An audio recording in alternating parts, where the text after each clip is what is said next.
Good morning. Hello বন্ধুরা, আশা করি তোমরা সবাই ভালো আছো, আমিও ভালো আছি।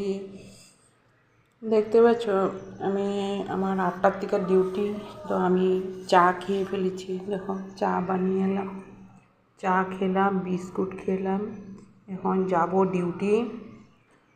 তো তোমাদের কাছে একটাই রিকোয়েস্ট, যে আমার ভিডিওটা আজকে অনেক দিন থেকে একটা কমেন্টও আসছে না, একটা লাইকও হচ্ছে না। প্লিজ তোমরা সবাই আমার সাথে থাকো, আমার পাশে থাকো, সবাই একটু হেল্প করো। আমি ডিউটির জন্যে ব্লগও করতে পারিনি, এমনি ভিডিও বানাতে টাইম নেই। তো এই যে দেখো, আশা করি তোমরা সবাই বুঝবে আমার কথা। আমি এই যে 8টার সময় ডিউটি যাব, রাত্র 8টা